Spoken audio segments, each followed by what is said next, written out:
for people with disabilities, and our daughter also from Tororo.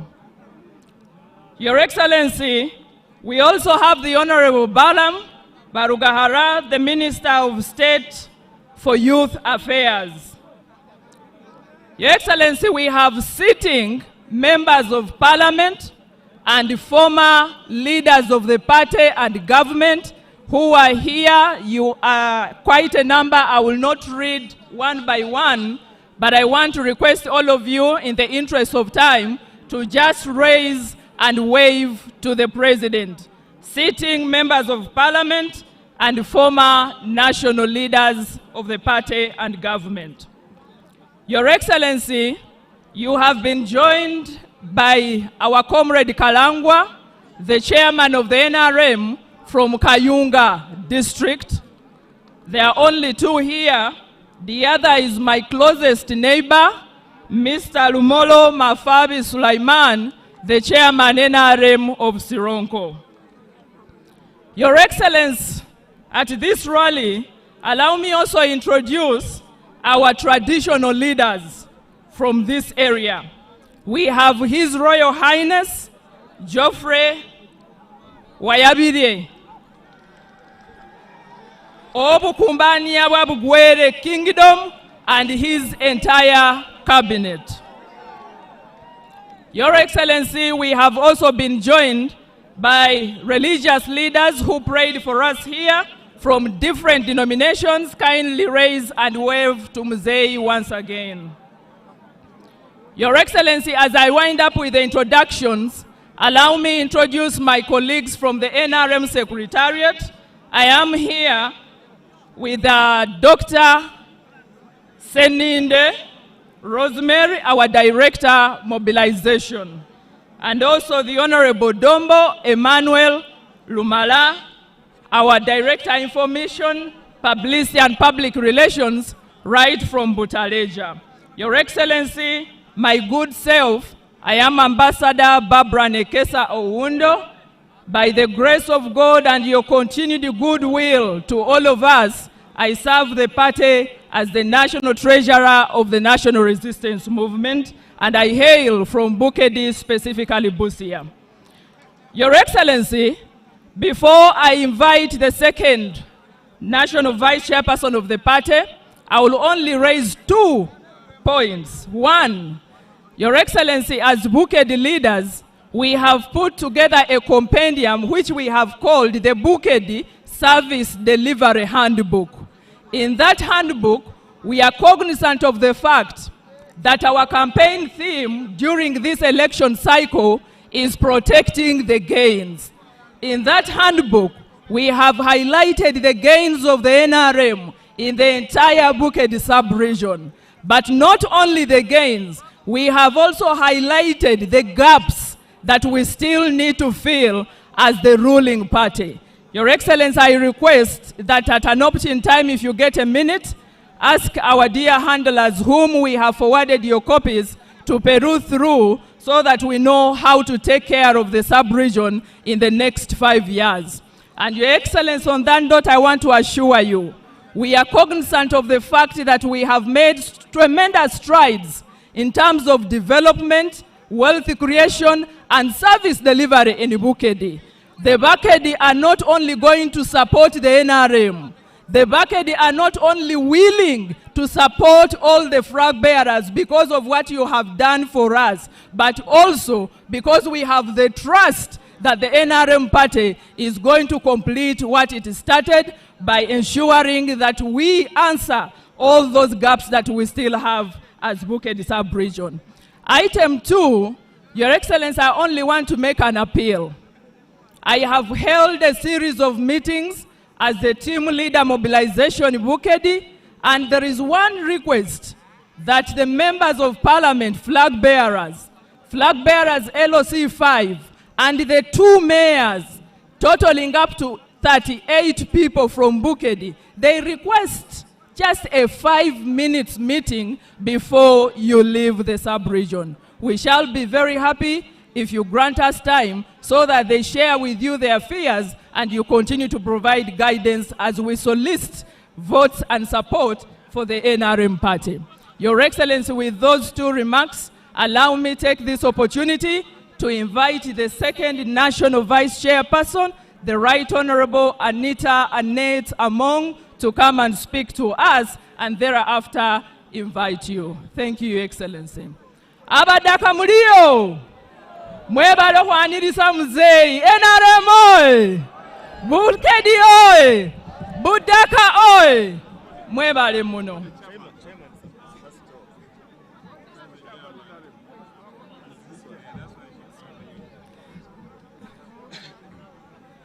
NRM oy, Behobange, let's first have a communication for the chairman of the district, who will give the district memorandum, and thereafter we can have the second vice speak to us.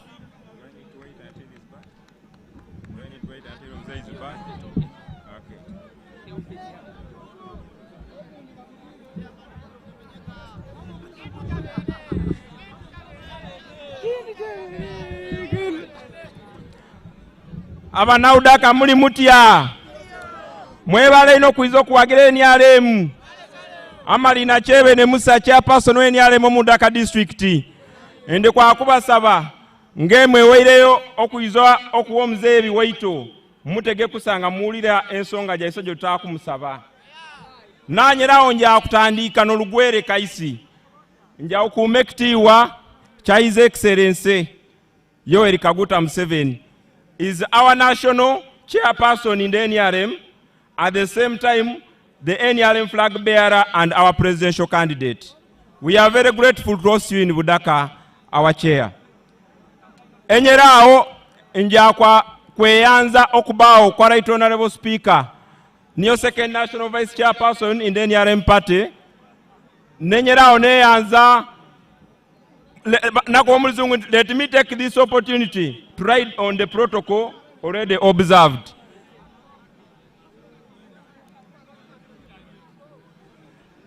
Our papa, webale ino kuira, ane udaka otero ukoboto olika, waikirira nintawula ngolugwere no luzungu, tusobola kubanga tukwatagana kusani. NRM oye! Muzeyi oye! Uliaizilo kuwagira Muzeyi kilio nyenyeke ngale ngulu. Tumulagende bituli na yamo. Mwebale ino.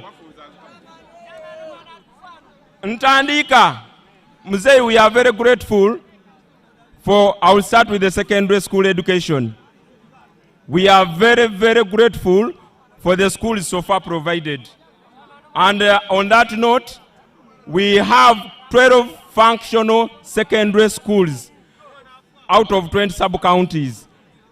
Thank you so much. We even have the recently constructed seed schools.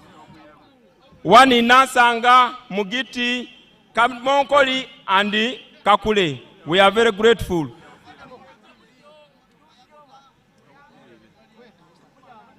We are also grateful for the skilling hub in Kibuku. It has hoped to transform our people with the skills that helps them to benefit from the household income when they get the jobs. We are grateful for the primary schools. We have 59 out of the 76. We are very grateful, Muzeyi.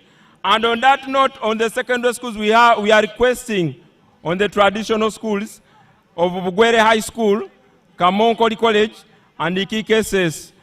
You see what you do for us, Papa. Thank you. I will go on the issue of health. We have 17 health centers in the Budaka district out of the 20 sub-counties. That's a very great effort by the NRM government. Thank you so much, Papa. And we request for additionals. We shall also take in interest in thanking you for Kebula Health Center 4 and Academic Health Center 3 and Academic Health Center 3. Those health centers were constructed at 2 billion, a project of 2.5 billion shillings. Thank you so much.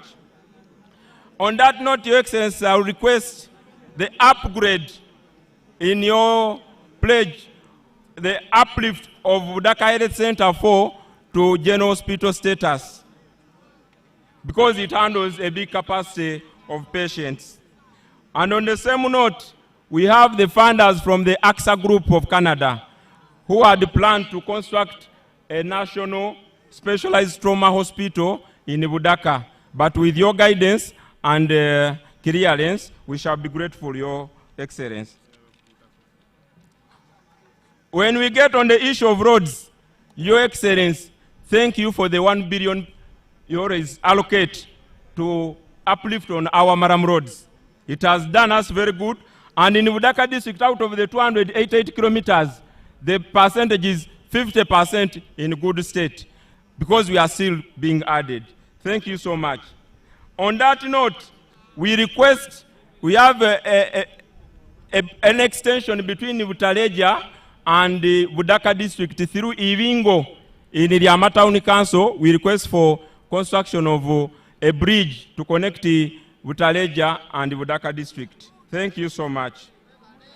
We also, Your Excellency, request for power connection in most of our sub-counties because through the Rural Electrification Agency, with the keen interest on the sub-counties of Katira, Mogiti, and the Nansanga sub-county.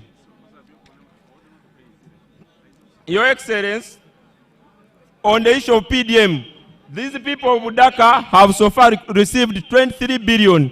We are so grateful. It has helped to uplift on the income and the financial status of our people.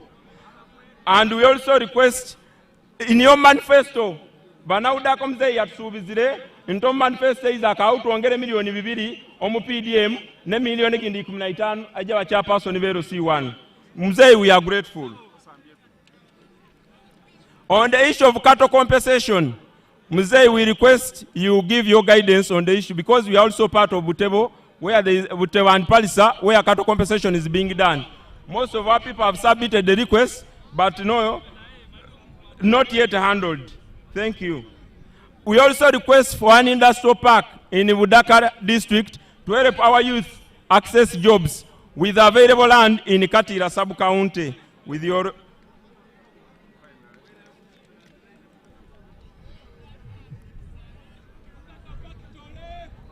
industrial park bange factory mulire niye jenzo kusaba a factory na industrial park beki into Kimo.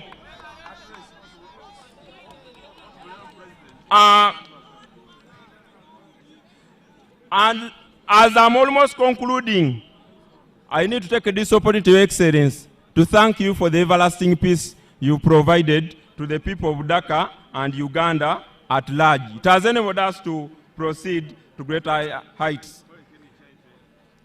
Then, Your Excellency, abana Budaka banu, abasinga babao okulimaku mutyere. Ndi kwa okusaba onengere gy'otumula ku nsonga eyo basigale nga tuleeta kulibisya ebyenyanza nenga balimako emiiga. Weebale ino.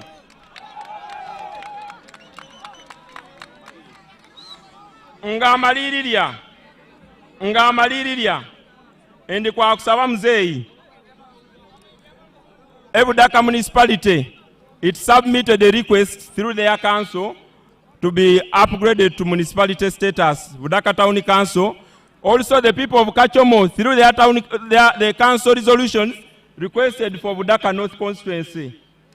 Also, the people of Kamonkoli requested for Kamonkoli municipality. And lastly, the people of Liama requested for Budaka South constituency. You give guidance as our Excellency, sir. And lastly,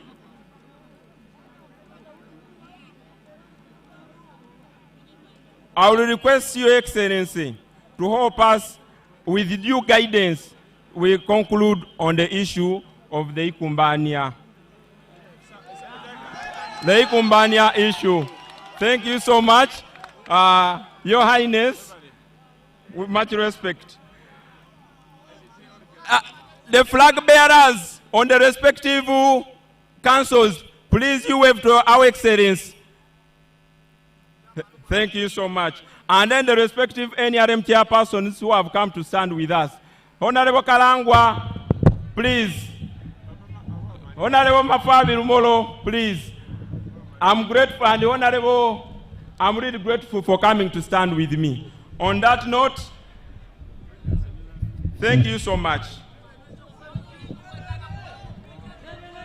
Without much further ado, Right Honorable, kindly come and invite the President to speak to our people.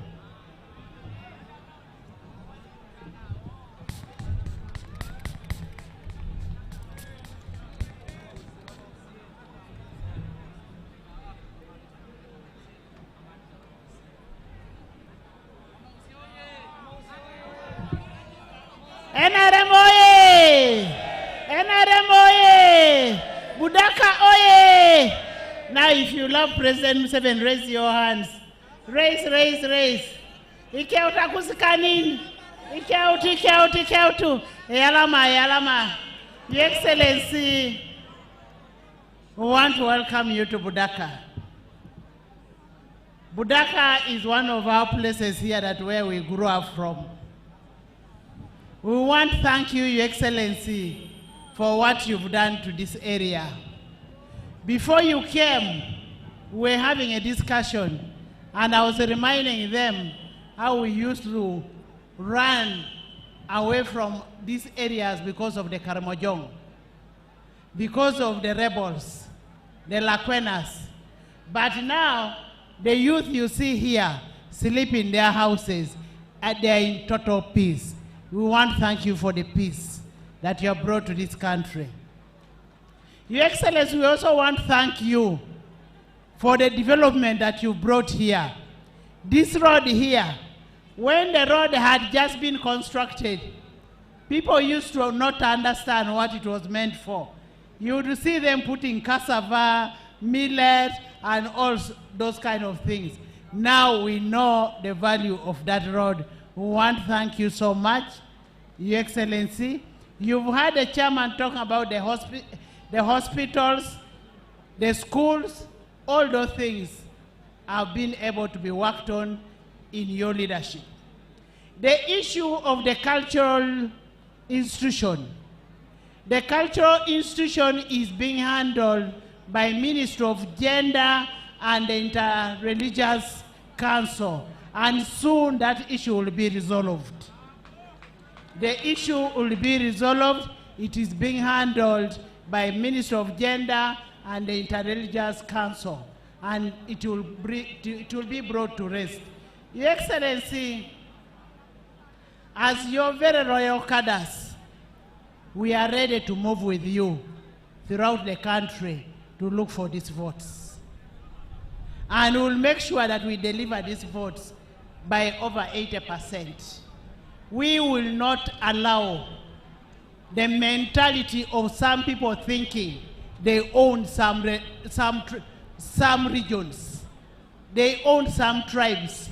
We all belong to Uganda, and we love you because you believe in politics of ideology, not interest. We will support NRM and deliver NRM by over 80%.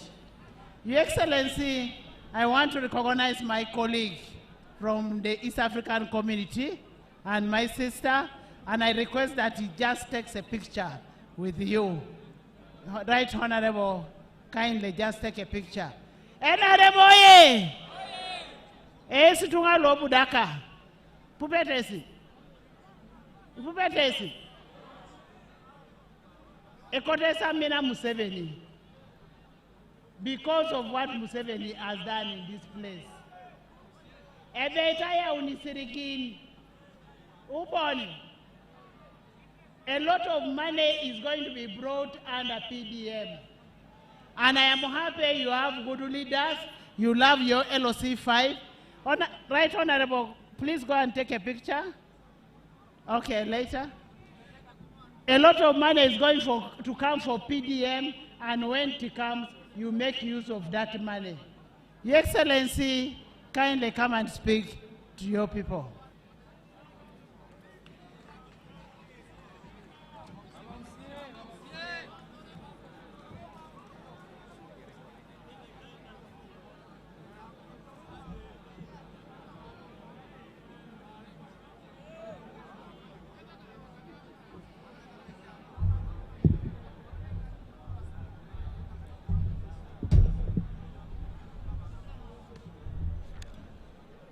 Koizeyo abantu bebugwere. Budaka. Where know the Vice Chairperson of NRM and Speaker of Parliament. Vice Chairperson of NRM, where Speaker of Parliament. All the other leaders. And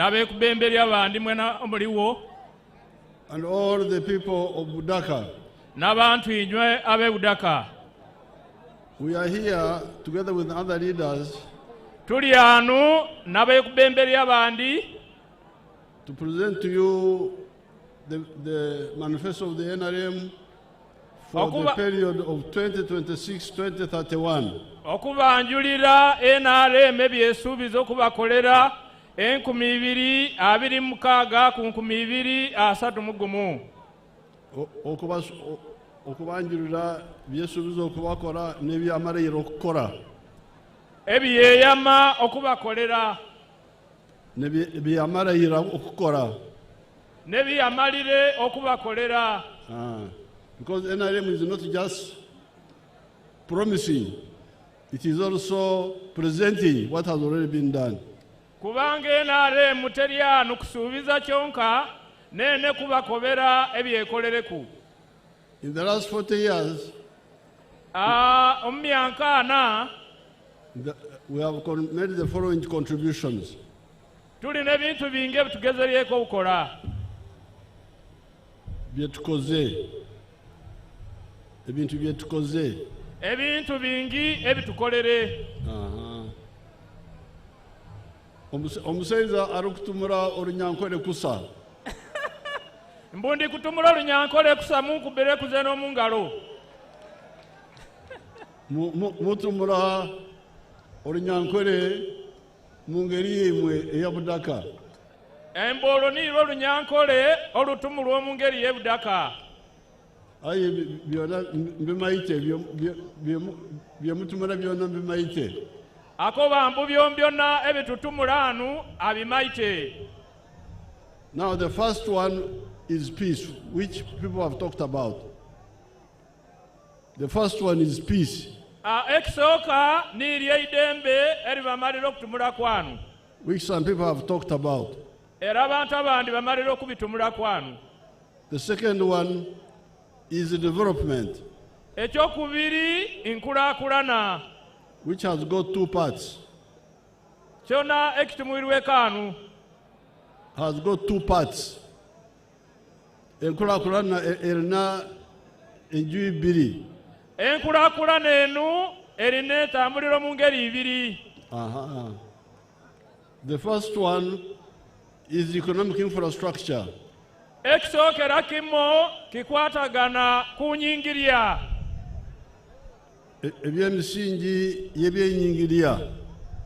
Muzeeyi Yakoba emirandira egingirya. And then the other one is social infrastructure. Ekintu ekendi nibyo ebintu ebitukozesa swena swena. Mu mbeera y'abantu. Mu mbeera yaiswe y'abantu. The economic infrastructure are the roads. Ebyo nga birimu enguudo. Electricity. Amasanyalaze. Telephones. Amasimu gaiswe getukozesa. Water. Amaizi. The railway. Railway. Egaali ya muuka. Now, when I look in the file here, a lot has been done in Budaka area. Sorry? When I look in the file here, a lot has been done in the Budaka area. Ati anu alingirire kumo mu mpapula je ebikoleberweko mu Budaka. We did this road very early in our government. We did it and we have done it again. We have repaired it again. This road from Uganda to Mbale. Abanange mwewukirya nte gavumenti yatuyambire okukola oluguudo luno okuziwa Mbale okutuukira Kimena Kalama. Then we have added the one of Tirinyi Parisa Kumi. Waliwo oluguudo oluzwa Ebunyole Parisa. Erva Tirinyi. Sorry, ategeezera okuze Bunyole, Tirinyi ne Palisa. Then we have done the one from Parisa through Kamonkoli to Mbale. Then ne wabaawo oluguudo oluzwire Palisa lubite Kamonkoli ne lwabe Mbale. And we are now going to do the one of Navmari, Butareja, up to Namutumba on the other side. Twaba ukola oluzwa enabumali ne lubite Butareja ne lwaba lutyo okubusoga. So the roads we have done a good work. N'olwekyo mwena mukiwona nti okunguudo tukolere kusa. On the electricity work also has been done. Electricity has reached many of the areas. Mwewukirya kusa nti amasanyalaze gonna tugezeryeko gatuukya mu bitundu ebitali bimu. Telephones, you all now have telephones in your pockets. Ebikwatagana ku masimu njikirirya nti mwena muli n'amasimu mu nsawo gyanywe.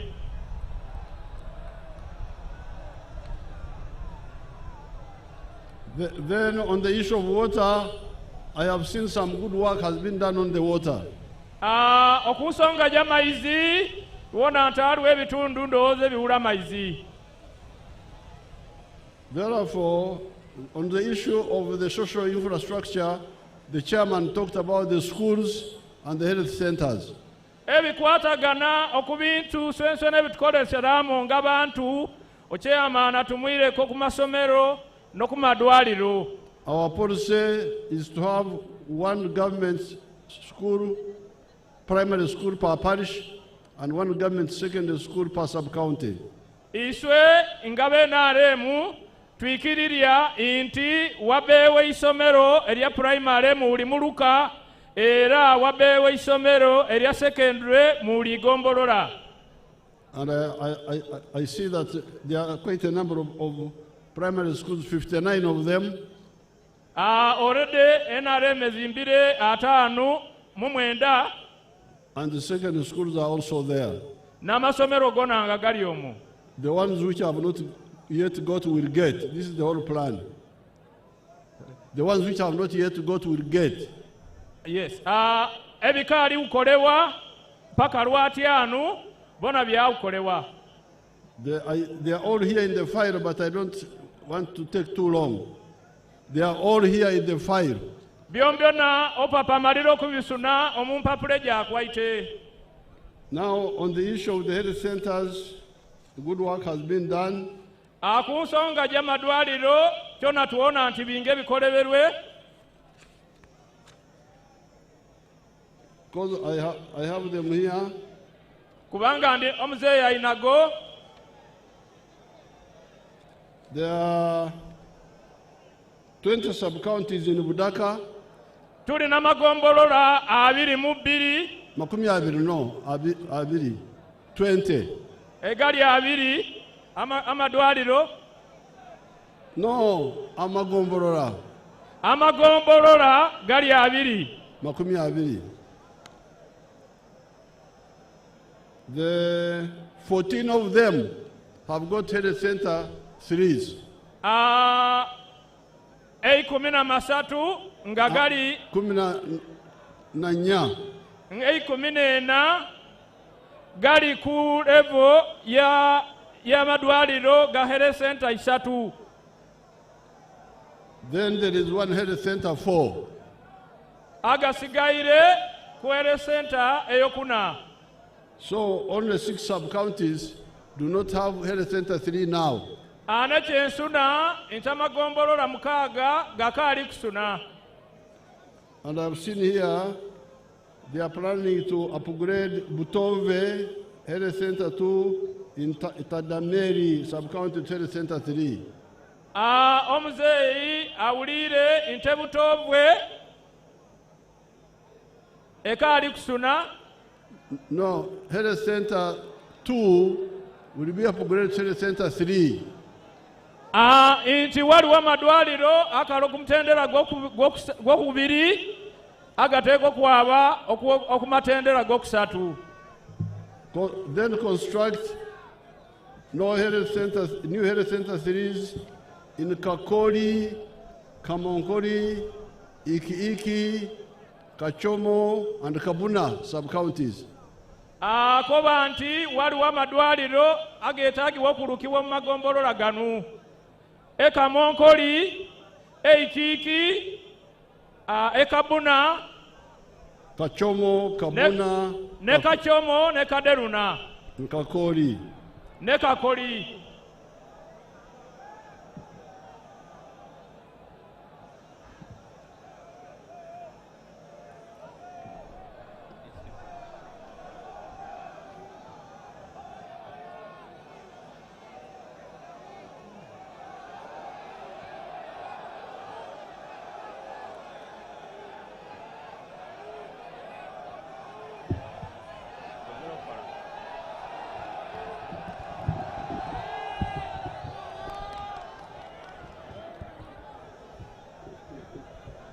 So, to translate that, we are going to construct new health center 3s in Kakoli. We are going to Omse Yakoba italikwa kuzimba health center 3 Kakoli ebeireula. Kamonkoli, Ne Kamonkoli, Iki, ne Ikiki, Kachomo, ne Kachomo, and Kabuna. ne Kabuna bona bakufuna idwaliro erya health center 3. Therefore, all the 20 sub-counties will have health center 3s. All the 20 sub-counties have health center 3s or health center 4. Amagombolola gongona abiri gakubana madwaliro aga health center eyokusatu. And the one of the health center 4s will be upgraded into district hospital. Omuzei atusuubizire akoba nti kino mukiwulire akoba nti alikuwa kukyusago agabaire okuidala lyokuna gasuuke eidwalire ikulu inge Budaka nerimo. One of the health center 4s, not all. Eidwaliro erye Budaka health center 4 bakulikyusa lisuuke idwalire ikulu etwetanto hospital eikulu erye district. Now, these are the two parts of development. Binu nibye bitundu kubimu ebyenkulakulana. Byebitundu ebibiri, two parts. Binu niye bitundu okubibiri ebyenkulakulana. Siku bibiri. Ebibiri. Ebibiri. Omusaiza tamanyi nti olugwere ndumayite kusa. Omusaiza ono tamaite nti olugwere ze nandutegeera. So, development has got two parts. Development has got two parts. You are making noise, that's why he doesn't hear properly. Enkulakulana erime bitundu bibiri. Omuzei ali ukoba. Imo muli ananu muli ukuba inokerere tetubatuulira kusani. Yes, that's why you are confusing him. Okay, let somebody. Barbara, go and hear what those people are saying. Barbara. Museveni ali ukoba security baize batuyamba abantu bana bali ano baikaikana okutumula. Not you.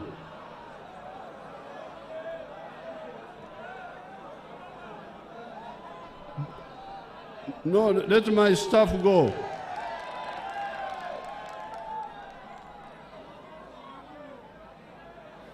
There's a group of youth here. Go there, you. There's a group of youth. Take their contact. Omuzei ali kusaba bakaga bange omulyano iso tuvunula anu tetuba tetusobola okuwulira kusaninga mukubiro kere eri anu kyovona tuli kulemererwanga okuwulira kusani.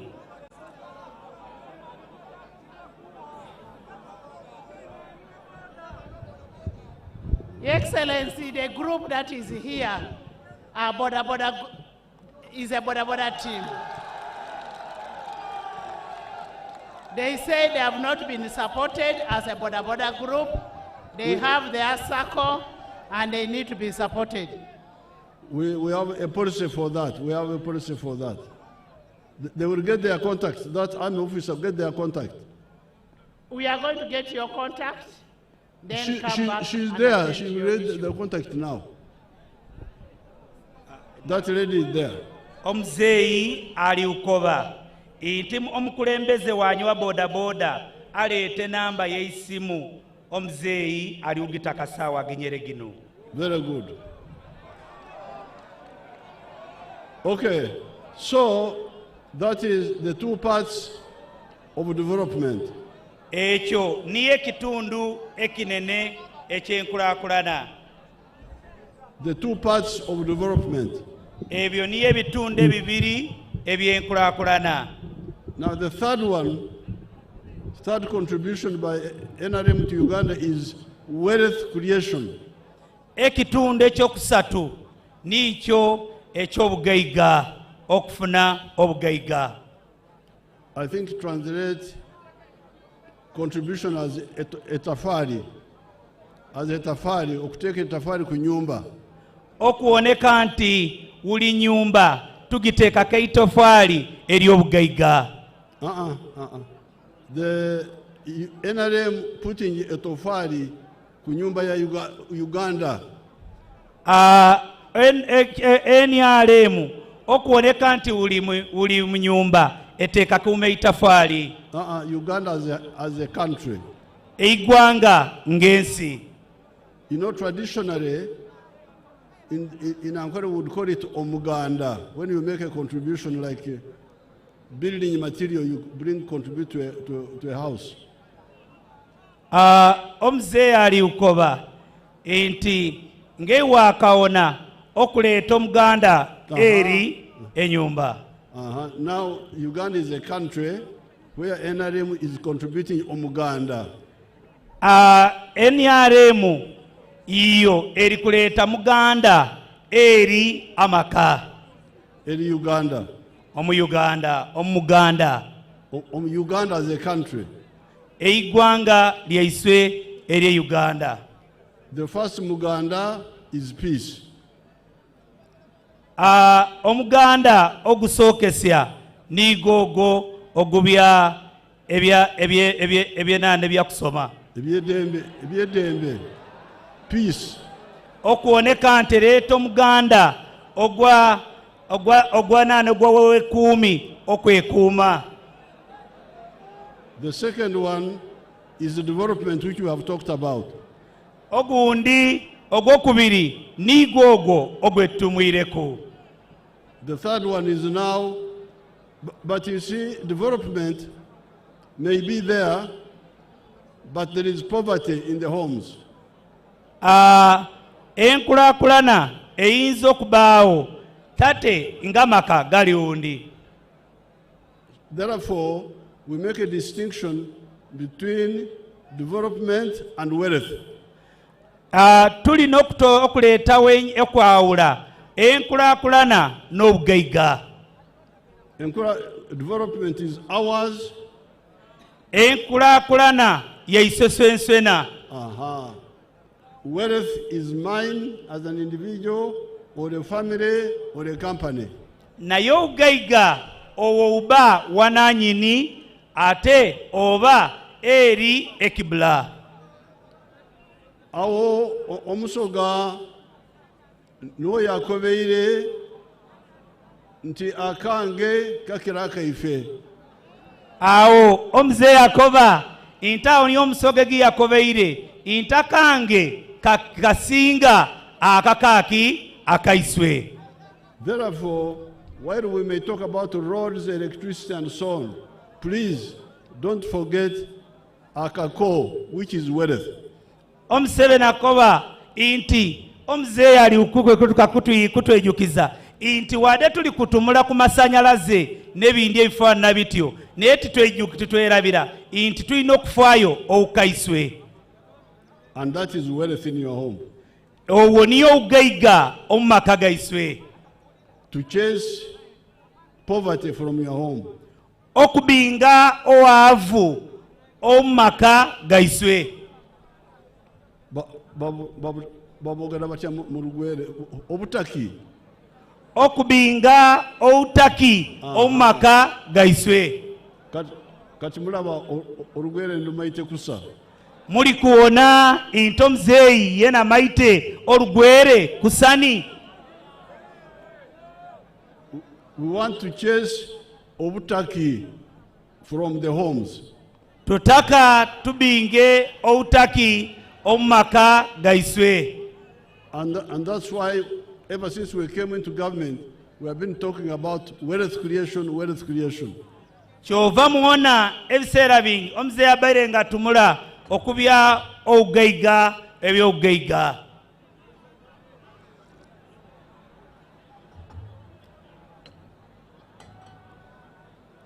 And we have been telling you about the 4 acres model from 1996. Okuzwa omu 1996 omuzeeyi abaire nga tukoba inti mwijukire nti tusobola okukozesa eitaka lyaiswe kaina ne tusuuka obagaiga. Or less.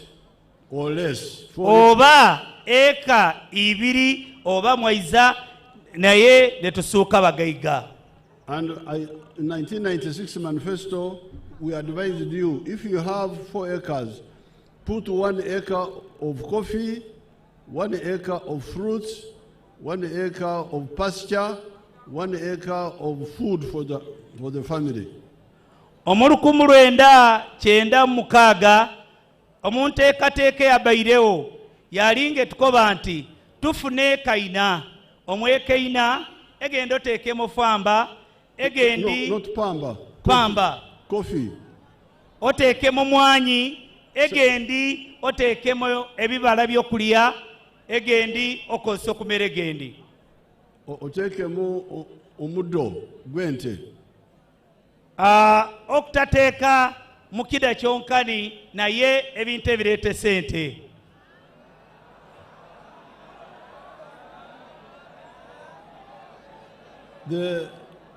Go point by point. 1 acre coffee.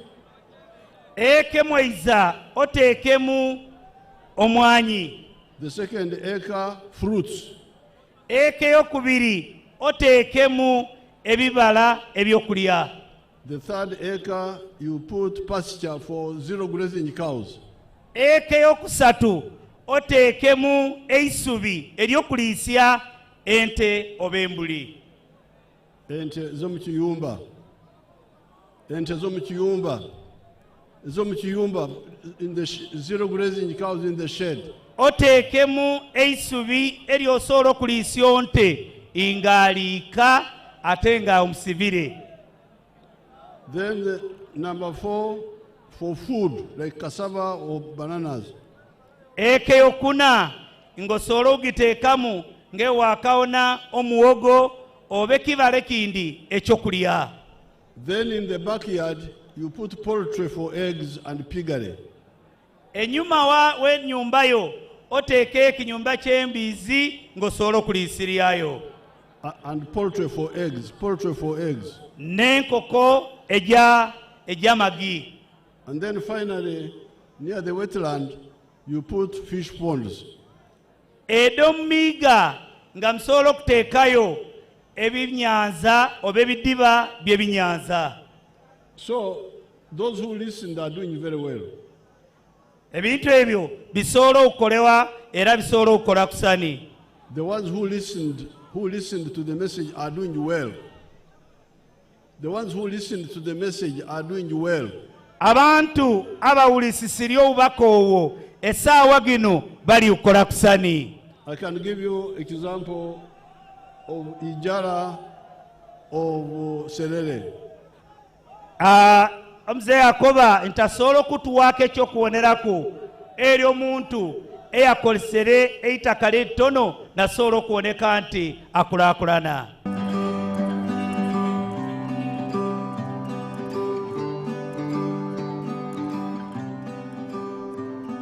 Hello, my name is Joseph Ijala. I'm the proprietor of Taifa Farm. You which is located in Serere in a place called Kakusi, where we are. Put down your... And in Taifa, we have dairy, poultry, and we're also making laundry bar soap.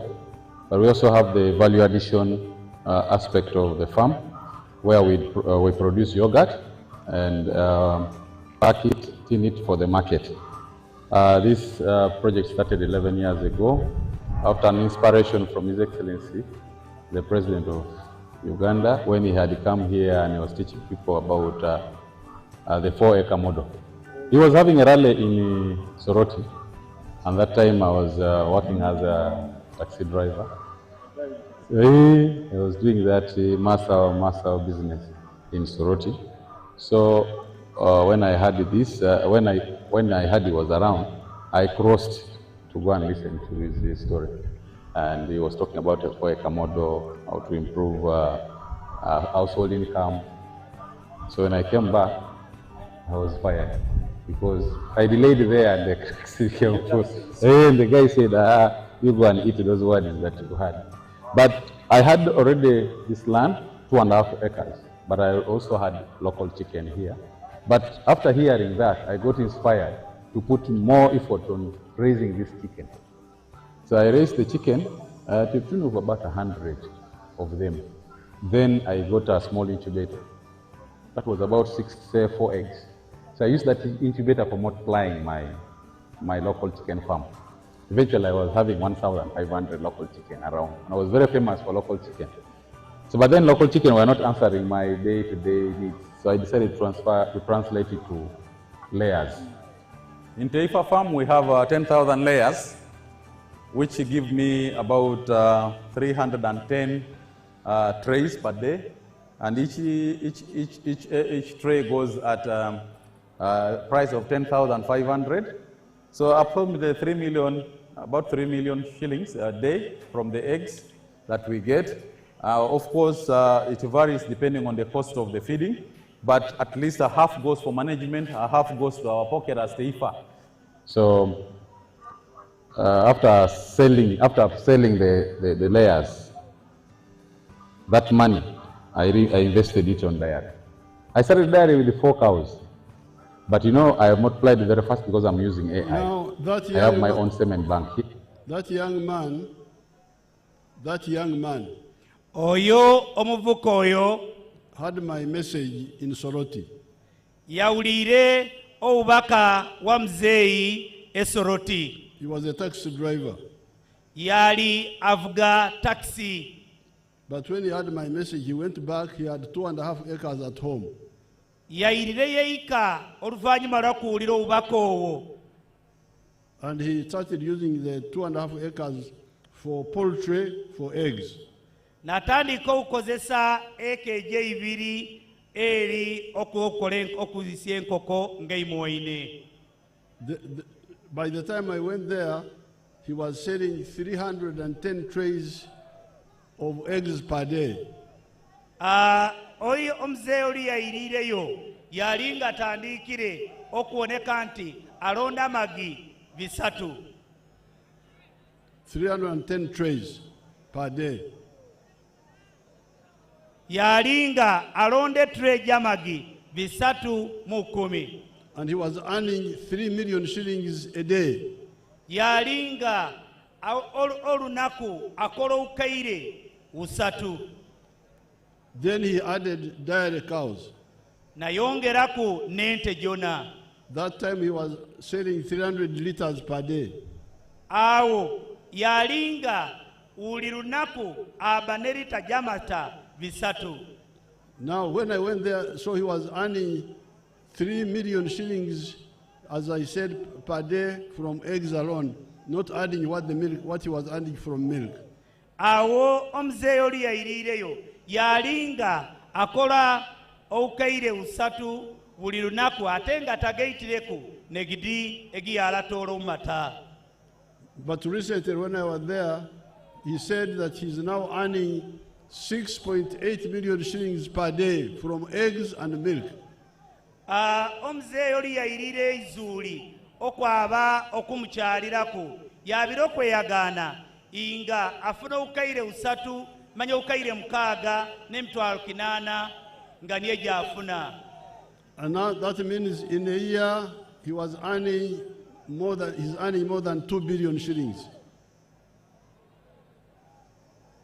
In a year he's earning more than 2 billion shillings.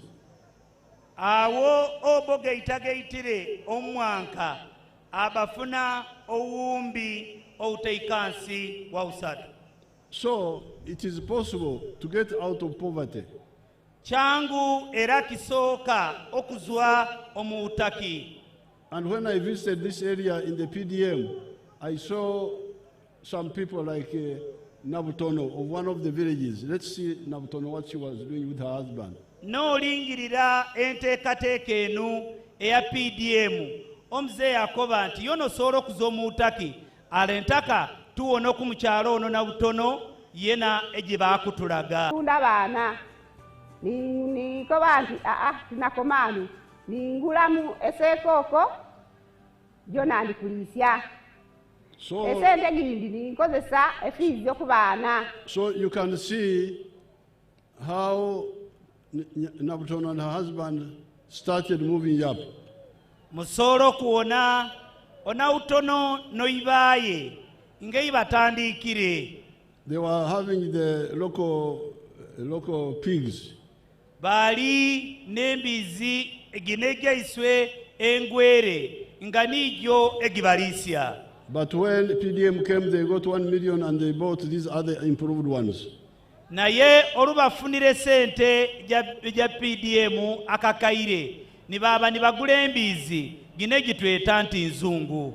And when the pigs produced, they sold the young ones and they bought sekoko.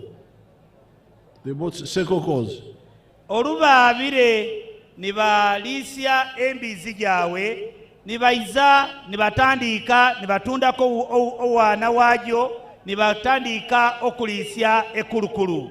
Now we don't have time to hear the whole story, but they are moving. They are moving. When I went there, they were much better than they were. We don't have time to listen to the whole story, but they were moving. They were improving their livelihood. Mzee Yakoba inti titwasole okulisya byombyona tuyina okweyongerayo.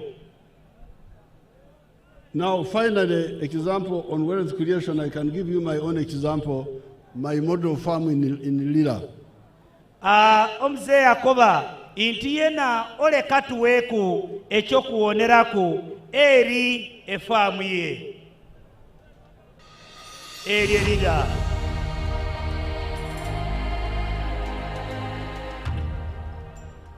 My name is Dr. Maurice Ochen. I am a commissioner by appointment, deployed at State House, and I've been assigned by the President to execute the 4-acre model. And I've put them so far in 10 regional zones in the country. Now, the 4-acre model is an idea conceived by the President to guide our farmers on how to utilize their small acreages of land so that they can earn more money through intensive farming. And here we are talking about enterprises that have good yields and high income for the household. So we have the fish farming, which is one of the enterprises that can be done near the water without interfering with wetland and tampering with water flow. Then we have the zero grazing unit. On the other side, we have the coffee, we have the banana, and also a household needs food crops as 1 acre plus fruits. So this idea of the 4-acre model is to support income for the household. And as I will go into the small mathematics, you will know that it's capable of pulling somebody out of poverty. Now, specifically on the fish pond, here is about 20 by 50 meter pond, 1,000 meters squared. After finishing the excavation, we stock 10,000 fish. We feed it for about 8 to 9 months. In the north, which is warmer, the fish grow faster. And in the west, which is a little cold, you add 1 more month to reach the same quantity of grams. So by that time, the fish will be about 800 grams to 1.5 kilograms. In the market, the fish which is 1 kilograms or 800 grams here cost about 10,000 shillings. So having stock here 10,000 fish, by 10,000, somebody will get 100 million in 1 year. And then when you subtract other cost of managing, which is roughly 30 million, somebody can be able to save 70 million on this fish pond. And this size, we can put 2 of them in 1 acre. So meaning in this particular acre, somebody should be able to get around 140 million shillings. Now, that is for this particular. That is my farm in Lira. Eyo niye farmu ya Muzeeyi eyerira. What I'm telling you is what I do.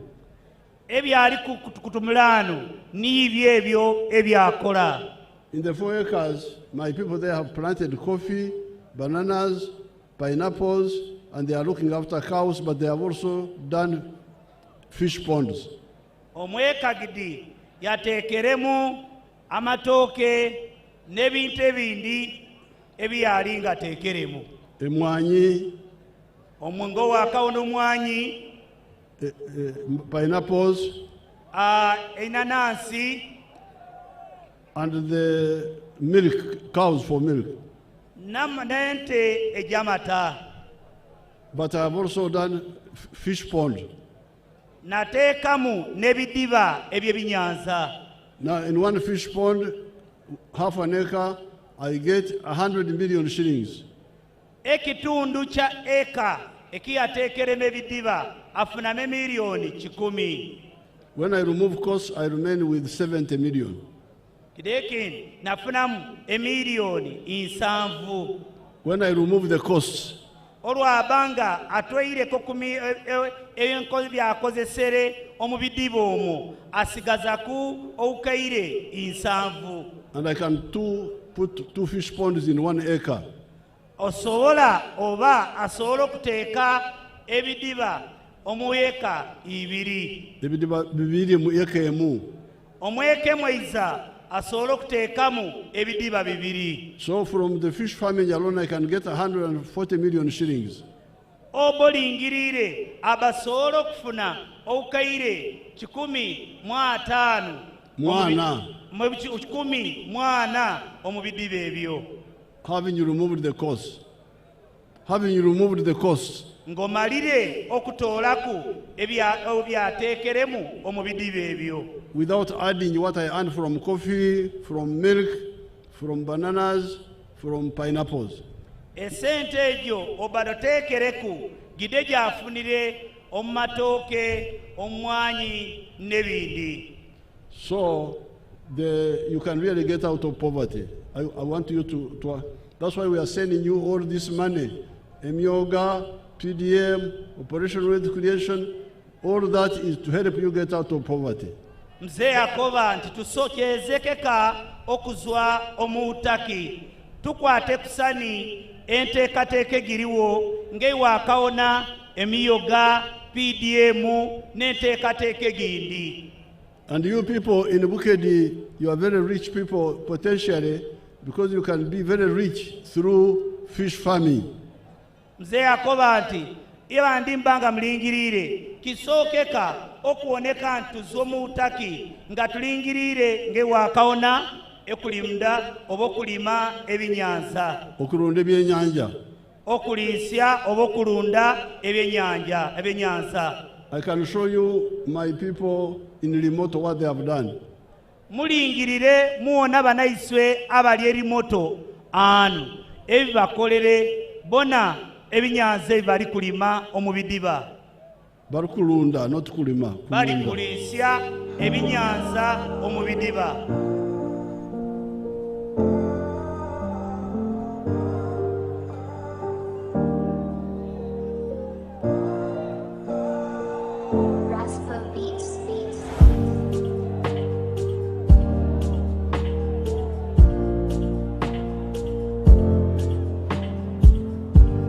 Amanya gange nze Kusooka Majidu nga nze omubaka wa president mu kitundu kino. President bwe yansindika wano mu 2021 nasanga nga project eno eweddewo. Tasike yange yasooka nengamba president ayogera nnyo ku project eno naye ekiri wansi tekiriwo. Najja ano ng'awo wonna waliwo omuceere.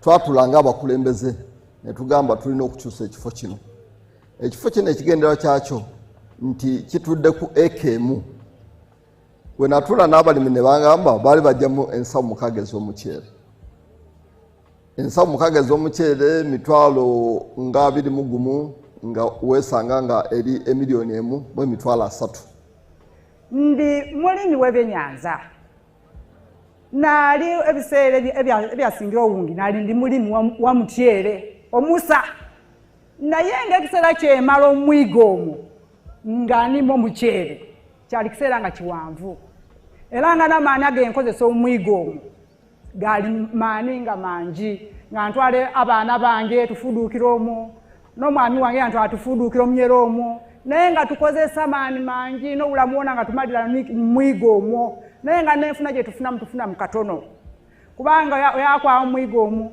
oluyisi n'olima olinza okulima eka zooti 5 6 naye ng'okwakufunamu oluyisi ovaamu nakansawo kamako muceere oluyisi ofunire ino nokotera onfunireko obunsawo 2 ate ng'ekiseera kyemala omwo nga n'okufuna emmere yeeyika mba tinafune kuba ekiseera kyo gyona mba nkimalira mumwiga awo nino ebalyo Baba Museveni His Excellency the President wa Uganda obaba yebala okutukulaakulanya era yebala okututoola omukuwonaawona naiza natuwa project eno eyokuliisya ebyenyanza. What we have now here is a 1 acre model. If you combine all these 8 ponds, you make 1 acre. This 1 acre model has 72 farmers on this farm. As government, our goal here is 3 things. 1, we now have achieved the restoration of the wetland. But key, we are teaching the farmers the fish farming technology, how to grow fish. And the farmers, I can tell you, like you have talked to them, they now know how to grow fish. Nga sinalima byennyanja nali ndi mu muceere nga nima muceere mu kibali nga ffe abamu ku bantu abawonoone obutonde naye nga tetulina alternative endala akuba twali tunoonya survival.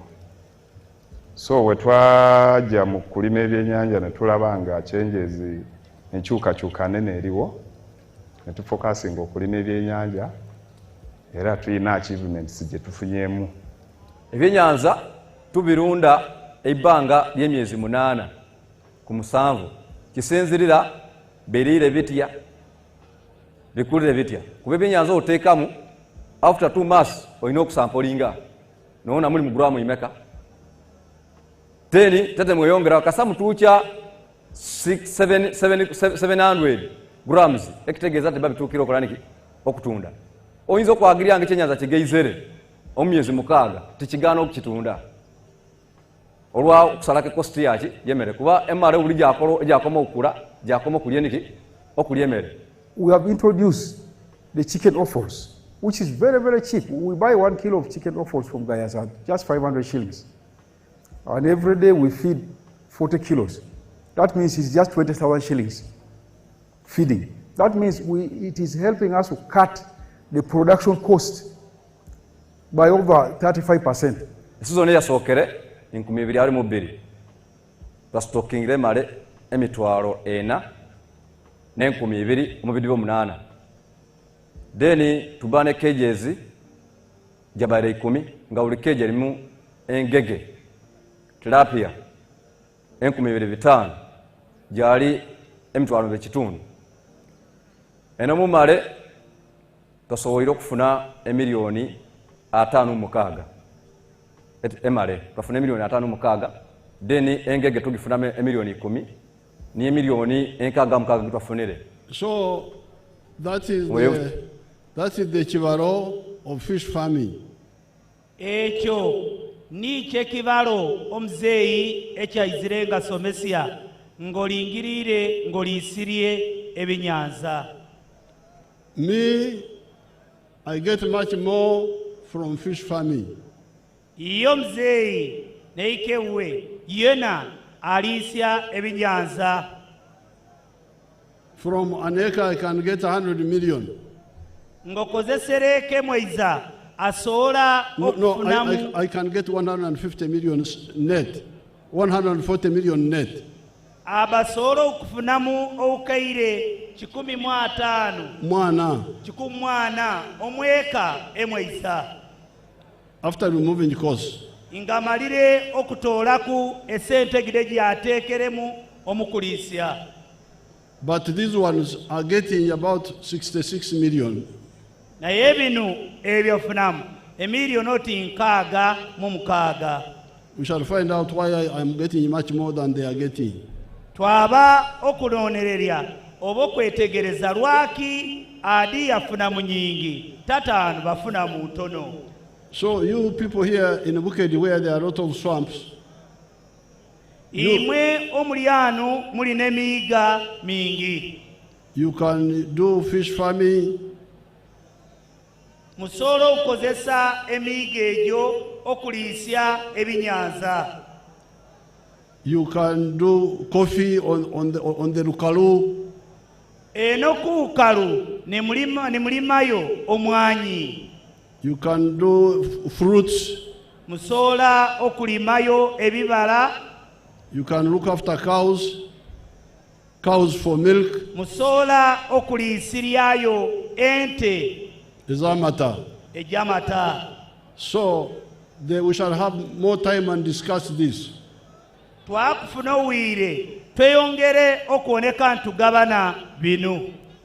You can go and visit Remoto and see what they are doing. Mwabeke Remoto muone ebibali ukola. So that is number 3, contribution number 3, obugeiga. Ekyo kyakusatu okukyo obugeiga. Number 4 is emirimu. Ekyo kuna mirimo. Where do jobs come from? Where do jobs come from? Eyo emirimo gizwa yeina. Some people say government jobs. Government jobs are not enough to satisfy all of us. Abantu abandi bakoba nte emirimo girina okuzwa mu gavumenti gavumenti yonkani temala. So let's see where jobs come from. Muleka ati ano tuwona ku ntimbe emirimo gizwa yeina. Welcome to Kamai Demonstration Farm. My name is Fred Byamukama.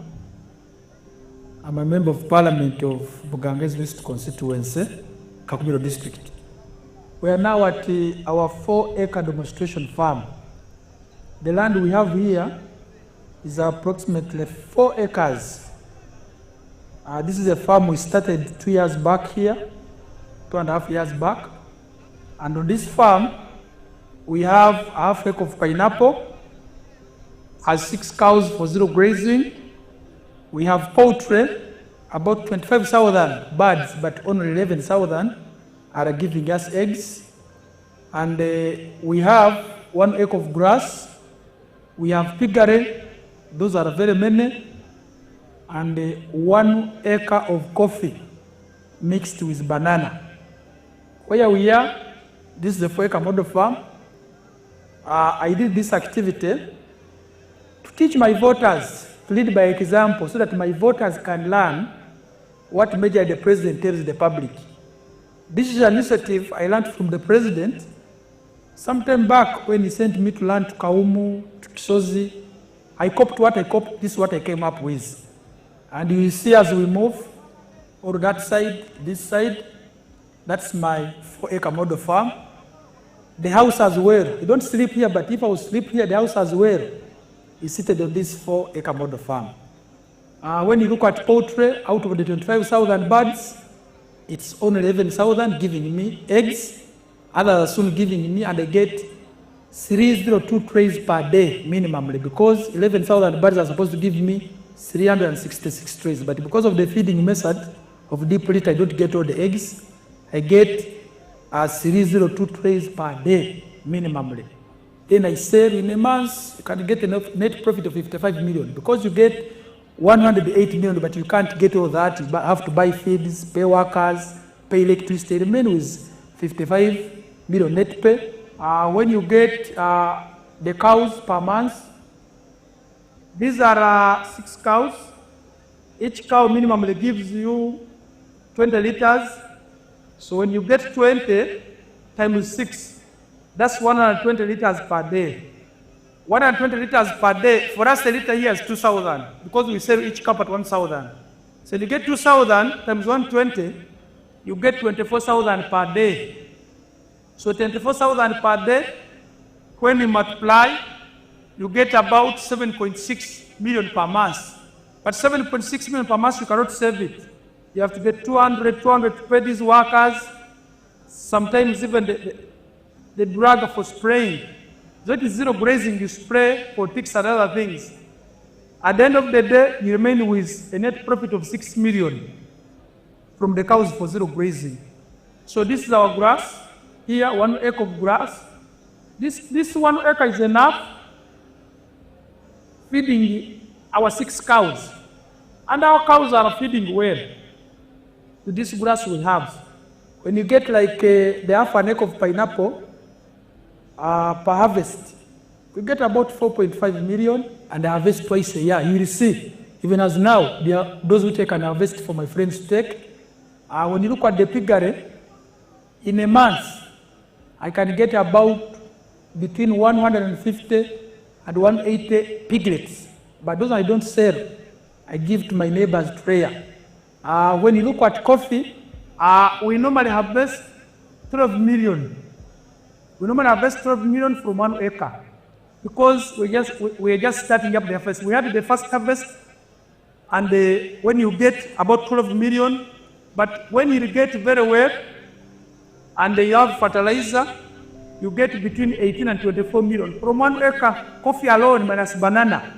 And this banana at the end of the month, you can get about 1 million, 1.8 million. But I don't sell my banana, I use it for eating. So I simply get my coffee to ensure the other 12 million I'm telling you, which we are getting from this 1 acre, because we have tested it where you receive. And here, now, currently, that's what I wanted you to see.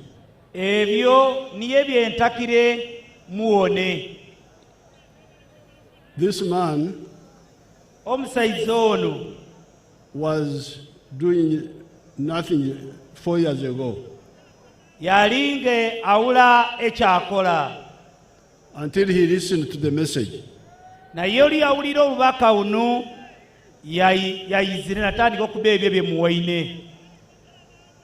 And then he started coffee.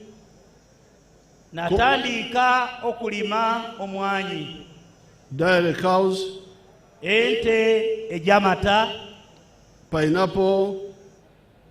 Pineapple. Natandika okuoneka nti alima enyanyansi. Then the poultry for eggs. Ne koko ejamagi. And then piggery. Nembizi. From the eggs alone, he gets 108 million per month. Omunkoko jonkani afunamu ukaire 18. When he removes costs, he remains with 55 million. Olo bango toireku esente ejo egiyatekeremu okulisya enkoko osigaza emiliyoni 5. That means in a year he gets like 700 million net. O bango balirire omwanko mulamba abafuna okaire ingensa ngolusanvu.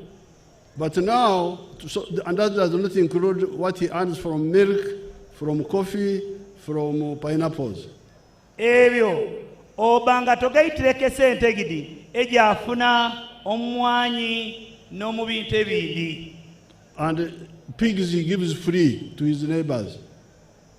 Pigs he gives free to his neighbors. Embizi ejo agaba werere. Embizi agaba. Embizi. Now, but so he's now a rich man. Katimugaiga. He's now a rich man. Omusaizono esawa gino mugaiga. And his Mugaiga has produced 26 jobs. Oyo omusaizoyo omugaigawe abasoweire okuwaka abantu emirimu nga 26. In a very short time. Olw'obwire In a very short time. omuwire ogwo outontono. So therefore, when you talk of jobs, know where jobs come from. Itubanga tumulo ku mirimo intaka mumanye emirimo gizwaya ina. This is now commercial agriculture.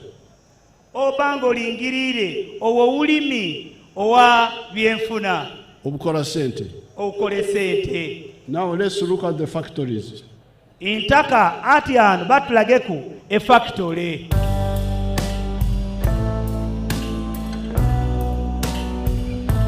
Freeze there.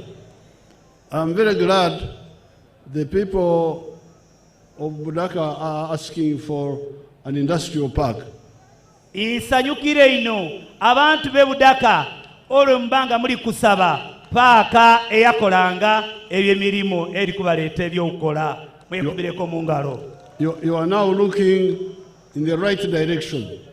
Ati anaawo muri kulutulunga mu lugendo olutuufu. Let's show you that industrial park. That's a town of factories in Mbale here near you. Ati ano intaka muoneke factory eyo eri Mbale anu. A town ya Makolero, a town. Ati ano e factory eyo esukiroti kiuga kya Makolero. Ekibuga kya Makolero. It's not one factory, it is many factories. Ti factory mwiza yonkani naye kyasuukire kiuga. Now you can see how many there are. Ati ano mulingirire muone.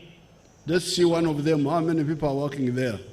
Intaka muone n'abantu abali ukolamu. Freeze there. Now you see how many young people are working inside that one factory. Intaka muona baana bato bato abali omunda bali ukola mu factory eyo. In that industrial park, 12,000 young people are working there now. 12,000. Abantu 1,200 bali ukola omu factory eyo. Omutwaro 12,000. Omutwaro gumo mu 2,000 bali ukola omu factory eyo. In that small area, omu kifo ekyekitontono abantu bali ukola mawungi batyo. In the factories, they are now employing 1.3 million people, Ugandans, while the whole government is employing 480,000 only. The factories are now employing 1.3 million people. Amakolero gonkani gali kubanga gawa abantu owumbi kamo nektu omu makoto makolero gonkani. Akawumbi kamo akakade kamo n'emitwaro 3. Akakaire kamo n'emitwaro 3 abantu abali ukola mu makolero. And these are new, they have just started coming. Ate binu biyaka ega makolera gandi gali kweyongeranga gaiza. And the government is employing only 480,000. Government yonkani iye n'abantu aberi kuwa emirimu emitwaro 48 gonkani. In other words, the factories are now employing 3 more times people than the whole government. Obanga olingirire e factory ejo gikubisirye n'emirundi 3 okunaana okubantu abali ukola omu government. So therefore, this is point tafari number 4 of Uganda, Omuganda, number 4 by NRM to Uganda. Ati ano lini tafari eriokuna NRM erietekere okwigwanga lyaiswe erie Uganda era ni kufanana ingo Muganda. Number 1, peace. Egusokere kubeire idembe. Number 2, development. Ekyokubiri inkulakulana. Number 3, obugaiga. Ekyokusatu bugaiga. Number 4, how jobs come about.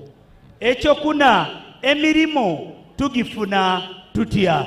Very good. Now there are 3 other points, but I don't have time to go into them. Wali ebindi ebyentasobola okweyongera nga mbyabamu olw'obwire. Now let me conclude with free education, the need for free education in Uganda. intaka ukomenkereza ne kinu owetaavu wakusoma okwawerere. I introduced free education 30 years ago. Natandikire enteekateeka ey'okusoma okwawerere emyaka But people have not implemented it the way I wanted. Naye okusoma okwo kwawerere kukaala okutuuka omuzeeyi okuyatakire kube. They are still charging school fees. Abantu abandi bakaali basasuza esente omu masomero.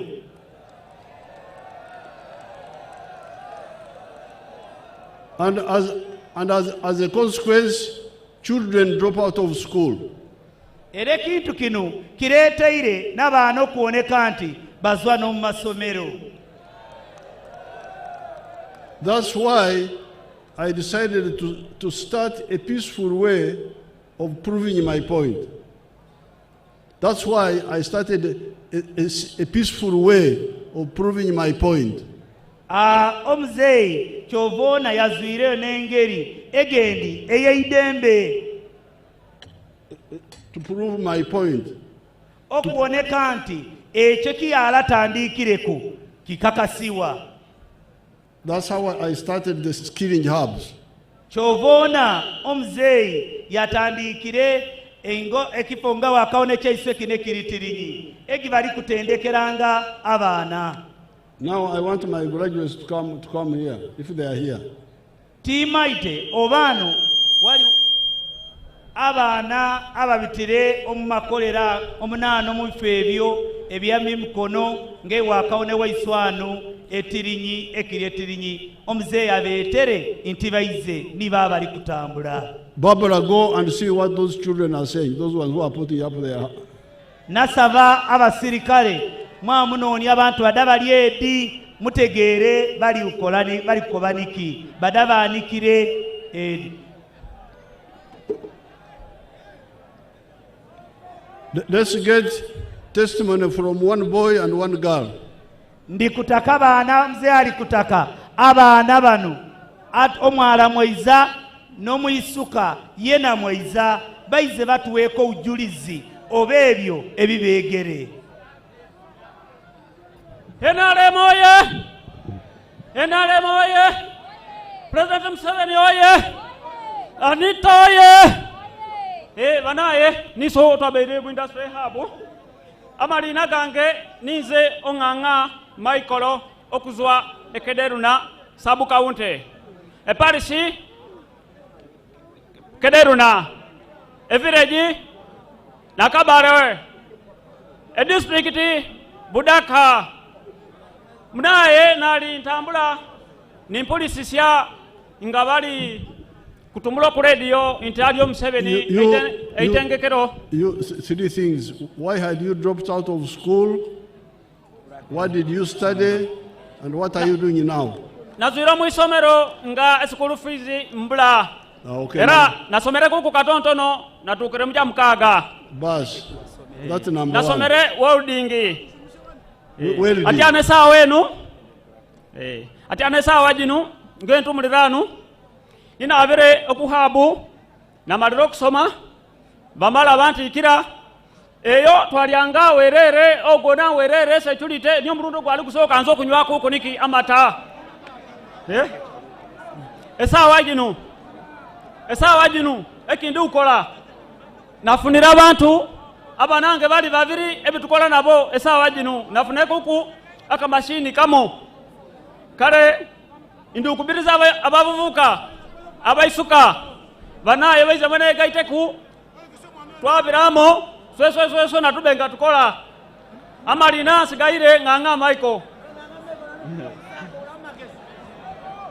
NRM oye amalina gange nizola gosejeni nganzwera neigobya nga nize omweiza kubaana basomeire ku industrial hub nze nalindekera okusoma nga nakomere musuni yatu baba yalakaire sente kunyongera yo kuleve ginali ntakire nabira ku industrial hub nalondele kosi echalani nenjego kutunga era negera kutunga emyezo mukaaga ejawaireku netufulumenza nafulumirenza nagazalieko okufuba nti nsobola okufuna ekyowukola nabire omumire fashion and designing workshop nimbukoba nti insaba ingize nkuyambe ngekanu ngaze nawe nyongera kuma mageza gandi nankoba ati ondekere namba yo namulekaire namba nakubira eisim nankoba ati izo tandiko ukola natandikira ukola natandika kusasula ngo mtwalo gumo ngairaza nasola ukanga kaika nakasukali nene balyo president waisu inzenti tatwerabire yagona naloza nakoba ataba abaizukulu bange timbalekele irenjo era yatwigulire wasako okusaka eyo yatuteekaire emiliyoni 5 era president oyo izire etiringi namwebalya yampaire emiliyoni 7 ejo nagazalieko oukola nti nfuna mecha mugaso. However, His Excellence, I'd like to thank you for the support you gave me in the Tiring Hub. The money you gave me, I utilized it, but now I'm operating my own workshop, and I have some people whom are employing, and I'm able at least to get 600 a month. I thank you for all your support.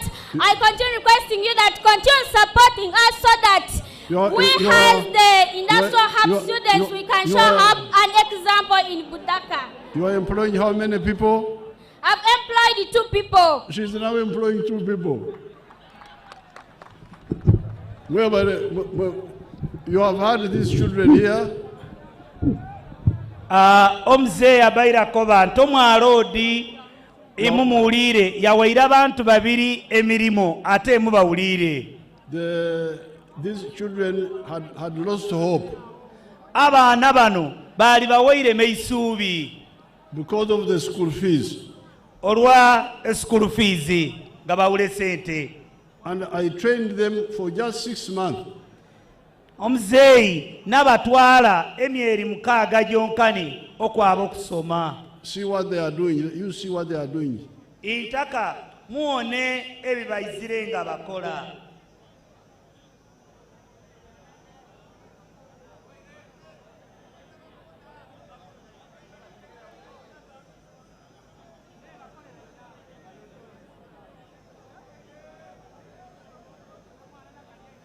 Now, some of those products which they are making here, we are importing them from China, from India, from other countries. Ebintu ebimuona ebyo muyinza okulowooza nti babikolera ndi oba India oba China n'ebikolebera waiswano. So therefore, I want you, the NRM people, to discuss seriously the issue of school fees in government schools. Njaba okusaba abantu b'NRM mweyongere ino nga mutumula ku nsonga ej'e school fees. And when we finish the elections and win, we should really discuss it and see how to make sure these children do not have their future doomed because of a bad system. Omuzeeyi ali ukoba nti babanga amalira kalulu bakweyongera okuwoneka nti balingirira abaana bano beeyongeire batya nga basoma n'abaana bandi abakaala okusomako. So NRM oye, Budaka oye, Buked oye, Uganda oye, East Africa oye. You young people, I will have a picture with you. You stay somewhere where you can wait. Baana imwe omuzeeyi atakwekubisiako naime ekifaananyi akoba nti mufuna okutyama. Vote for NRM oye. Mugenda kulonda NRM. Mwaba okulonda NRM tugolole engalo nga twalonda. Mwebale ino muli basaiza n'abakali abamagezi. Omuzeeyi akoba nti mwebale ino abavubuka abakyala n'abasaiza mwebale ino. The people who have got things to tell me, Nekesa is here. Nekesa, see those people who are putting up their hands, they can see you afterwards because I have got another rally. Omuzeeyi aletera abantu okumuzindaalo ababirenga eri abantu ababaire bagoyire engalo. Abandu be Budaka, President alukulomaloma alukuchokutuleha chehurale yindi naye nga ese ende bakulembeze bemwe kuchokusikala mu tenti inano ebidunyu byemwe byosi kulinda obitekereso lwaleero. Mwadawe lomalomera mwesi si mwahalomaloma. Okay, let's have flag bearers.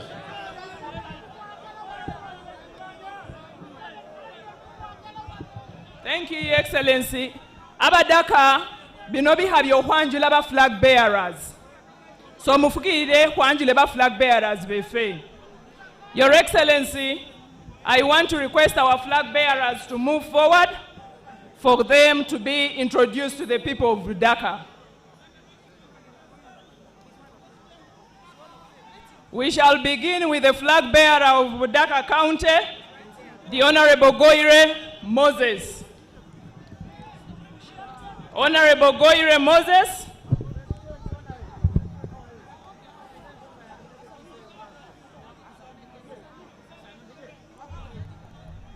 Honorable Goire Moses. Goire oye! Moses oye! Niumalide Honorable Moses, we shall have the flag bearer Ikiki County, the Honorable Campagna Abdu Swaib. Abdu oye! Ebudaka oye! Bukedi oye! Honorable Abdu Swaib, let's do it very quickly. Time is not a very good ally.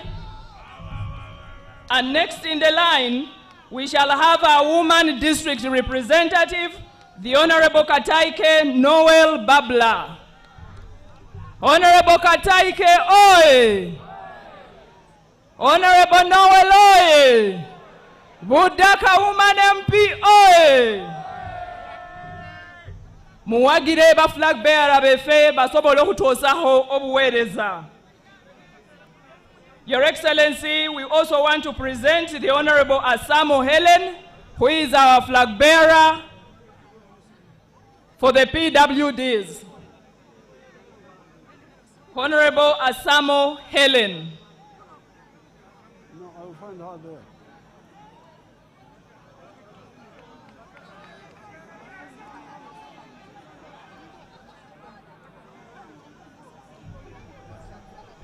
Honorable Asamo Helen atuhihirira mu Parliament.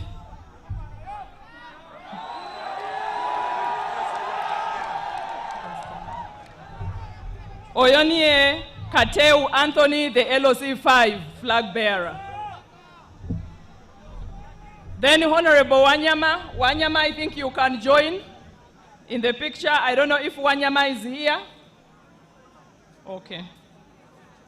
It is time for the pictures. I want to request those people who are going to take pictures with the President to kindly move forward. Kindly move very, very close. It's now a picture with the flag bearers, and the next is a picture with the skilling graduates. Very, very fast, the skilling graduates. Abana ba skilling hub. Mwanguweho, move very close. And divide yourselves on either side of the President. Let's not wasting time on arranging you. Very quickly, we shall request our religious leaders who are with us to kindly move forward and have a picture with the President. The religious leaders. The religious leaders, Musude Wambi, we really want to save time. Musude Wambi, we really want to save time. And in the meantime, I want to request His Royal Highness plus his cabinet to kindly also draw closer. His Royal Highness,